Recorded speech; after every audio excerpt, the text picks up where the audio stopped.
మోకాళ్లలో గుజ్జును పెంచి నొప్పిని తగ్గించి సర్జరీని దూరం చేసే ఫ్రీడమ్ వాక్. ఏపీ ఎన్నికల ఫలితాల్లో కూటమి విజయం సాధించింది. టీడీపీ, జనసేన, బీజేపీ దెబ్బకు వైసీపీ ఘోర పరాజయం పాలైంది. 2019లో 151 సీట్లు సాధించిన వైసీపీ 2024కు వచ్చేసరికి సీన్ రివర్స్ అయింది. అయితే ఎన్నికల ఫలితాలు వైసీపీకి కాదు, టాలీవుడ్ హీరో అల్లు అర్జున్ కు కూడా షాక్ ఇచ్చాయని చెప్పాలి.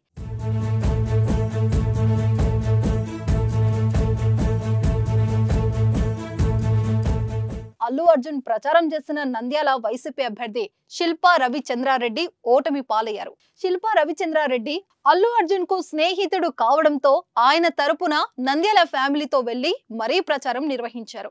పిఠాపురంలో పవన్ కళ్యాణ్ కోసం ప్రచారానికి రాకుండా నంద్యాలకు అల్లు అర్జున్ వెళ్లడం పెద్ద దుమారమే చెలరేగింది. బన్నీ మెగా ఫ్యాన్స్ మధ్య సోషల్ మీడియాలో వార్ నడిచింది. మనోడే కాని పగోడు అంటూ నాగబాబు ట్వీట్ చేయడం హాట్ టాపిక్ అయింది. అయితే శిల్పా రవిచంద్రారెడ్డి తన స్నేహితుడని, అందుకే ఆయన ఇంటికి వెళ్లి మద్దతు తెలిపానని చెప్పుకొచ్చారు. తన స్నేహితులు ఎవరైనా సరే ఎన్నికల్లో నిలబడితే రాజకీయాలకు అతీతంగా వారికి తప్పకుండా సపోర్ట్ చేస్తానన్నారు. పార్టీలతో సంబంధం లేకుండా వారికి మద్దతిస్తానన్నారు. అయితే అల్లు అర్జున్ సపోర్ట్ చేసిన శిల్పా రవిచంద్రారెడ్డి గెలవలేకపోయారు. దీంతో మరోసారి అల్లు అర్జున్ ను టార్గెట్ చేశారు మెగా ఫ్యాన్స్. పాత ప్రచార వీడియోలు తీసి ట్రోల్ చేస్తున్నారు.